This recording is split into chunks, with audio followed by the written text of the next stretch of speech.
Hello students, मैं आदित्य आज आपके सामने लेके आया हूँ ट्रिग्नोमेट्री।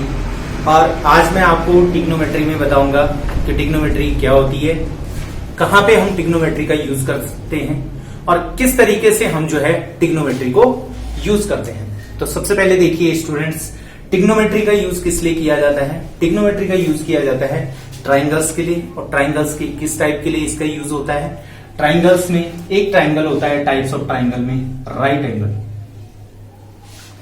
तो स्टूडेंट्स आपको पता है राइट एंगल में क्या होता है, आपको पता है थ्री साइड से राइट एंगल किसी भी और ट्राइंगल में ये पैटर्न शो नहीं होता है। ट्राइंगल में जो तीन साइड होती हैं आपको पता है, एक साइड को हम ये साइड बेस आती है, ये साइड आती है परपेंडिकुलर और ये साइड आती है स्टूडेंट्स हाइपोटेन्यूस।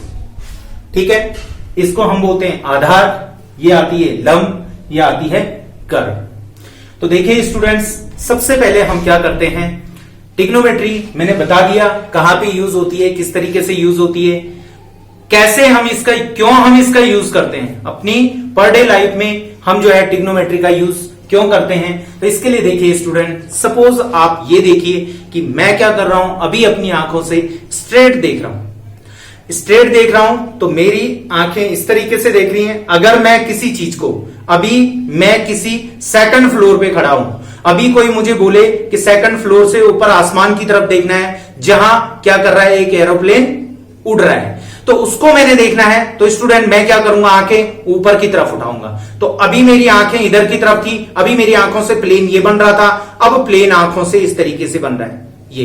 तो इन दोनों के बीच में जो एंगल कंस्ट्रक्ट होता है स्टूडेंट्स, इसको हम बोलते हैं एंगल ऑफ एलिवेशन। और इसी को हिंदी में बोला जाता है उन्नयन कोण। दूसरा स्टूडेंट, दूसरा क्या होता है, हमारी आंखों के बीच में जो भी मैंने प्लेन बताया, अगर बोला जाए उसी सेकंड फ्लोर से कि नीचे रोड पे देखना है जहां पे एक कार चल रही है, तो मैं आंखों को नीचे की तरफ झुकाऊंगा, जिसमें इस टाइप का एंगल बनता है, जिसको हम क्या बोलते हैं स्टूडेंट, एंगल ऑफ डिप्रेशन, जिसको बोलते हैं अवनमन कोण। तो एंगल ऑफ एलिवेशन उन्नयन कोण, angle of depression it means अवनमन कोण।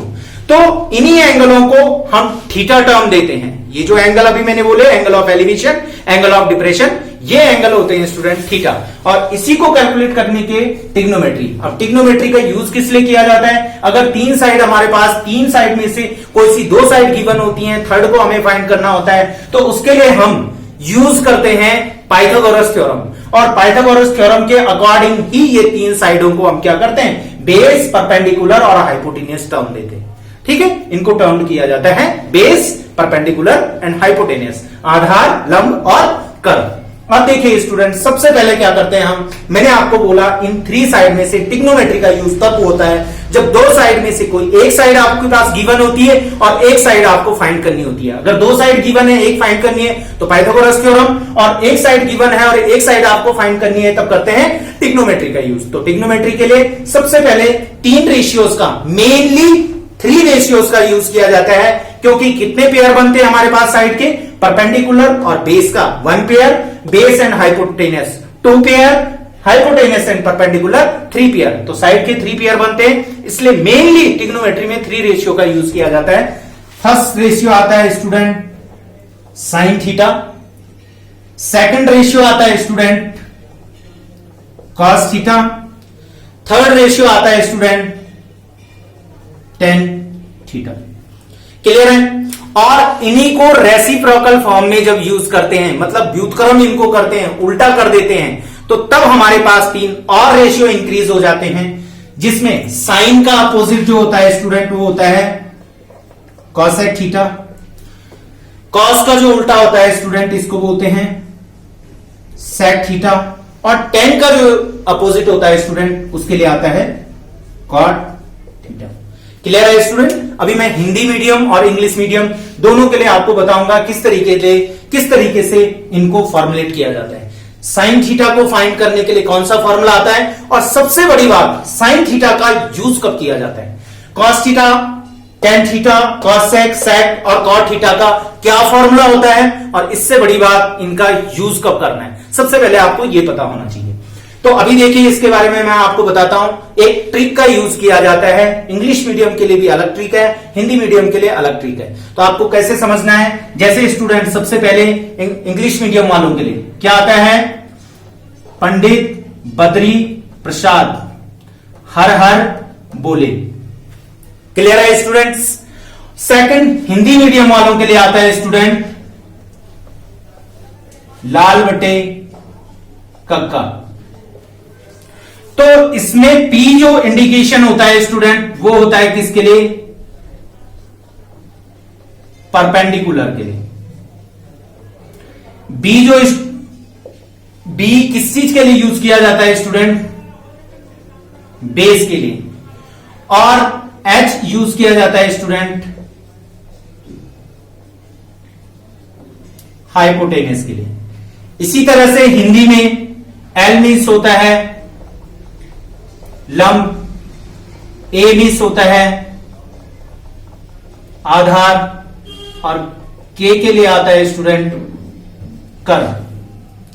तो अब देखिए स्टूडेंट, सबसे पहला वाला रेशियो बन रहा है वो आता है साइन थीटा के लिए, जो हिंदी में देखिए ये फर्स्ट रेशियो है, ये आता है साइन के लिए। सेकंड रेशियो का यूज करते हैं कॉस के लिए, और थर्ड रेशियो का यूज करते हैं टेन के लिए। किस तरीके से यूज होता है देख लीजिए स्टूडेंट। अगर मैं आपको बोलूं कि साइन थीटा में किसका यूज किया जाता है, तो साइन थीटा कब फॉर्मुलेट किया जाता है, कब इसका यूज करेंगे, जब हमारे पास परपेंडिकुलर और हाइपोटेनियस में से एक साइड गिवन होती है और एक साइड हमें फाइंड करनी होती है। लाइक परपेंडिकुलर अपॉन हाइपोटेनस, इसमें यूज किया जाता है साइन थीटा। दूसरा आता है स्टूडेंट बेस अपॉन हाइपोटेनस, इसमें यूज किया जाता है स्टूडेंट कॉस थीटा। थर्ड में आता है स्टूडेंट परपेंडिकुलर अपॉन बेस, इसमें यूज किया जाता है स्टूडेंट टेन थीटा। और नेक्स्ट अभी मैंने आपको बताया student, mainly in three ratios का यूज किया जाता है। इन्हीं को रेसिप्रोकल फॉर्म में जब यूज करते हैं तो आपके पास तीन और थीटा आ जाते हैं। इसमें मैंने आपको बताया साइन का अपोजिट जो होता है स्टूडेंट, वो होता है cosec. It means perpendicular upon hypotenuse आपके पास आता है साइन थीटा। तो आप कॉसेक थीटा को क्या लिखेंगे, कॉसेक थीटा होता है आपके पास hypotenuse upon perpendicular. Sec theta के लिए आता है, ये सेक थीटा होता है स्टूडेंट कॉस का अपोजिट। तो आपके पास आएगा हाइपोटेनियस अपॉन बेस। और स्टूडेंट टेन थीटा का जो यूज किया जाता है वो किसके रेसिप्रोकल की फॉर्म में यूज किया जाता है, कॉट का जो यूज किया जाता है टेन के रेसिप्रोकल की फॉर्म में। It means base upon perpendicular. Clear है स्टूडेंट। इसी को आप कैसे लिखते हैं, देखो perpendicular upon hypotenuse sine theta, base upon hypotenuse cos theta, perpendicular upon base tan theta. और इसके बाद तीन रेशियो मैंने आपको बता दिए। इन्हीं को हिंदी में अगर करना है स्टूडेंट तो देख लीजिए, मैं एक बार लिख लेता हूं। परपेंडिकुलर के लिए आएगा लंब बटे कर्ण, और इसके लिए आएगा आधार बटे कर्ण। इसके लिए आप यूज कर सकते हैं लंब बटे आधार। इसके लिए आप यूज करेंगे वही अपोजिट, कर्ण बटे लंब। सेकंड के लिए आप यूज करेंगे कर्ण बटे आधार, और इसके लिए आप यूज करेंगे स्टूडेंट इसी का अपोजिट, थर्ड वाले का, आधार बटे लंब। तो स्टूडेंट मैं आप लोगों से आशा करता हूं कि आपको ये वीडियो समझ में आया होगा, आपको जो है ट्रिग्नोमेट्री का कंसेप्ट समझ में आया होगा। तो अगर स्टूडेंट आपको ये अच्छा लगा तो आप क्या करेंगे, अगर आपको ये जो मैंने आपको ट्रिग्नोमेट्री के बारे में बताया आपको अच्छा लगा तो प्लीज आप लाइक कीजिए, कमेंट कीजिए और सब्सक्राइब कीजिए। और आगे के इसकी इंफॉर्मेशन आगे आपके साथ बना रहूंगा, और इसकी और भी आपके मैं एनसीईआरटी में जितनी भी 10th की मैथ्स है, 12th का जितना भी सिलेबस है केमिस्ट्री का, फिजिक्स का, 9th की मैथ्स, वो मैं आपको सब आगे की वीडियो में बताऊंगा। लेकिन स्टूडेंट्स, आपसे आशा करता हूं कि आप लाइक करेंगे, शेयर करेंगे और सब्सक्राइब करेंगे। Bye students.